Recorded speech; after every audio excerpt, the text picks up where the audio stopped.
கண்டேன் கண்டேன், கண்ணுக்கு இனியன கண்டேன். தொண்டுள்ளம் கொண்டவர்களே, எல்லோரும் வாரீர்.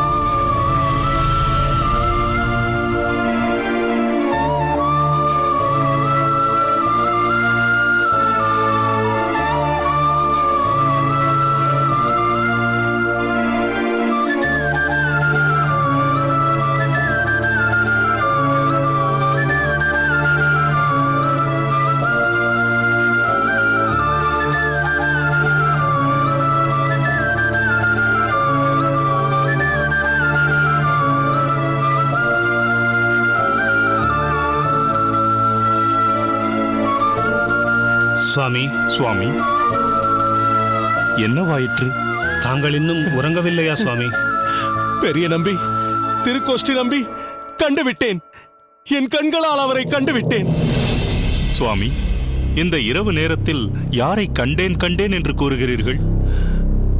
சற்று முன் ஒரு கனவு. பொலிக பொலிக என்ற நம்மாழ்வாரின் தமிழ் வேதமாகிய பாசுரத்தின் பொருள் தேடி அடியேன் ஒரு வனத்தினுள் சஞ்சரித்தேன். பல இடங்களில் தேடியபடியே சென்ற அடியேனுக்கு இந்த அர்ச்சையில் உறையும் மகான் தனது திருவுருவை காட்டி அருளினார். அவரது குரலோசையும் குழலோசை போல் இனிமையாய் இருக்க கண்டு ஆனந்தம் கொண்டேன்.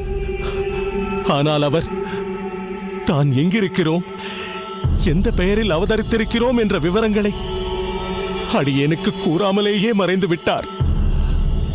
ஆனால் தற்பொழுது நாம் வழிபடும் அர்ச்சா விக்கிரகத்தில் அடியேன் கனவில் கண்ட அதே தேஜோமயமான ரூபத்தில் காட்சியளித்தார்.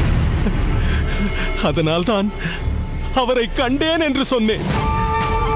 அவரை கண்டு அகமகிழ்ந்தேன். அந்த அதிசயத்தைத்தான் தாங்கள் கண்டேன் கண்டேன் என்று பரவசப்பட்டீர்களா சுவாமி?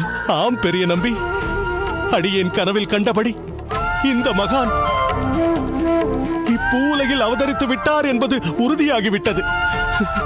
நிச்சயம் உறுதியாகிவிட்டது. சுவாமி, அடியேன் ஒன்றை விண்ணப்பிக்க விரும்புகிறேன். தயவு செய்து தாங்கள் அதை செவிமடுக்க வேண்டும். சொல் திருக்கோஷ்டி, சொல். உனக்கும் இவரை எங்காவது தரிசனம் செய்த அனுபவம் ஏற்பட்டிருக்கிறதா? இந்த அர்ச்சையில் ஒளிரும் கருணாமூர்த்தி பற்றி நீ ஏதேனும் தெரிந்து வைத்திருக்கிறாயா? சொல், உடனே சொல்.